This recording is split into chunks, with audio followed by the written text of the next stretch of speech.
पढ़ा राजा सोमा मुंडा की हत्या क्यों हुई, यह सवाल हर किसी के मन में है और इस सवाल को लेकर आदिवासी समाज उबल रहा है कि आखिर क्या सिर्फ जमीन विवाद में राजा के सीने में गोलियां उतार दी गई या फिर कहानी कुछ और है।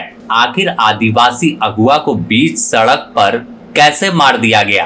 इस घटना के बाद जहां आदिवासी गुस्से में है और झारखंड बंद का ऐलान कर दिया और पूरा झारखंड बंद है। इस खबर में समझेंगे कि आखिर ग्राम सभा कैसे मौत की वजह बन गई और पढ़ा राजा की भूमिका क्या थी। सबसे पहले बात उस दिन की कर लेते हैं जब खूंटी में अचानक 7 जनवरी को गोली चली और उस गोली के निशाने पर आदिवासी नेता पढ़ा राजा सोमा मुंडा थे। सोमा मुंडा को गोली लगी। गोली लगने के बाद कोई कुछ समझ पाता, लेकिन जिस वक्त सोमा मुंडा को गोली मारी गई उस समय उनके साथ बाइक पर उनकी पत्नी भी मौजूद थी। बाइक से ही वह दोनों खूंटी से लौट रहे थे। तभी जमुआ दाग के पास अपराधियों ने चलती बाइक पर उन्हें सामने से हिट किया और गोली मारकर चलते बने। आखिरकार गोली लगी। उनकी पत्नी चिल्लाने लगी। कोई कुछ समझ नहीं पाया। रास्ते से गुजर रही गाड़ियों को हाथ देकर रुकने का इशारा किया, लेकिन सोमा मुंडा की किसी ने मदद नहीं की। आखिरकार सोमा मुंडा की पत्नी एक ट्रैक्टर को रोकती हैं और उस ट्रैक्टर से उन्हें खूंटी लेकर पहुंची, लेकिन तब तक सोमा मुंडा की जान चली गई थी। डॉक्टरों ने देखते के साथ सोमा मुंडा को मृत घोषित कर दिया। इस घटना की खबर पूरे झारखंड में फैली कि कैसे पढ़ा राजा को सरेआम गोली मार दी गई। खबर बाहर आई तो अगुआ खूंटी अस्पताल पहुंचे और फिर अपराधियों की गिरफ्तारी की मांग करने लगे। घटना के दूसरे दिन यानी 8 जनवरी को खूंटी बंद कर दिया। गाड़ियों के पहिए थम गए और तमाम नेता उस रैली में शामिल हुए और साफ तौर पर कहा कि आदिवासी अब चुप नहीं बैठेगा। घटना के एक सप्ताह के बाद 13 जनवरी को सोमा मुंडा केस में खूंटी पुलिस ने 7 आरोपियों को गिरफ्तार कर जेल भेज दिया। खूंटी एसपी ने बताया कि हुटार गांव में 3.16 एकड़ जमीन को लेकर विवाद हुआ और इसी विवाद की वजह सोमा मुंडा की जान चली गई। आपको वह बयान भी सुनाते हैं। एसआईटी के द्वारा गहन अनुसंधान और टेक्निकल विश्लेषण और ह्यूमन इंट के द्वारा इन सभी बिंदुओं पर काम करके कुल 7 लोगों को गिरफ्तार किया गया है, जिसमें बाहा मुंडा, देवा पाहन, अनीश मुंडा, रविया पाहन, रामेश्वर संगा, पंकज कुमार शर्मा उर्फ पंडित और देवव्रत नाथ सहदेव शामिल हैं।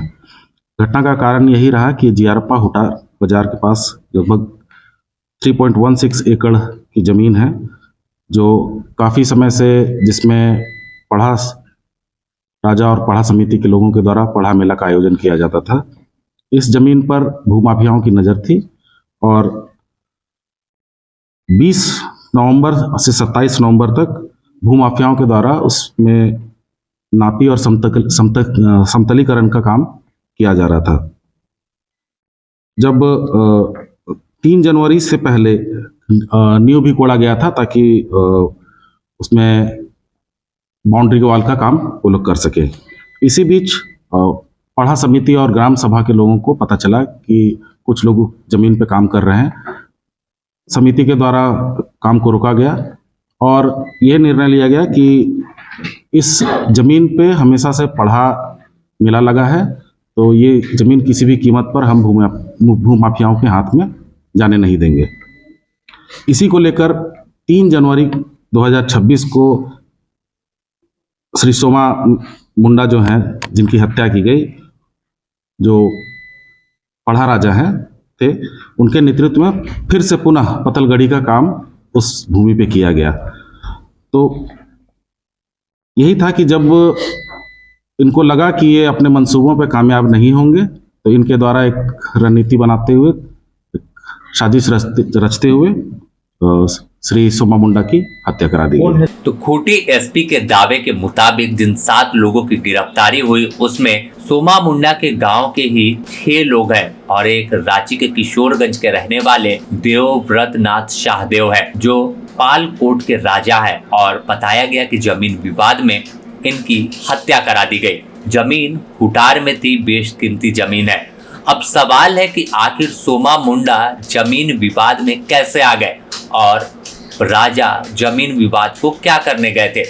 तो यहाँ समझने वाली बात है कि सोमा मुंडा पढ़ा राजा थे।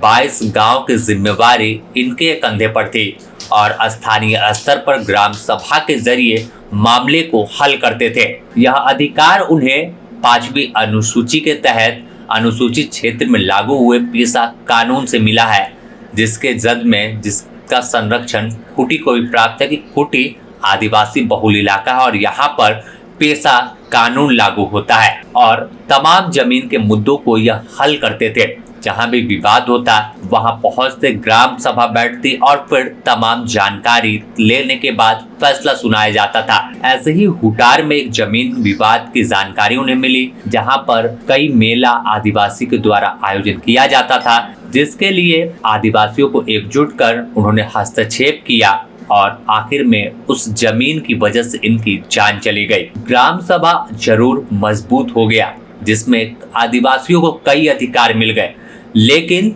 जब आदिवासी जमीन के मामले में हस्तक्षेप करते हैं तो वह खुद को सुरक्षित महसूस नहीं करते, क्योंकि इनके साथ कोई बॉडीगार्ड, लाव लश्कर नहीं होता। यह गांव के लोग होते हैं जो अपनी जल जंगल जमीन की लड़ाई लड़ते हैं। पेशा कानून भी आदिवासियों को मिला है, लेकिन अभी तक ग्राम सभा मजबूत नहीं हो पाई। नतीजा है कि आदिवासियों के खून से उनकी जमीन लाल होती है और हर बार आश्वासन के बाद सुरक्षा महज दावा तक सीमित रह जाती है।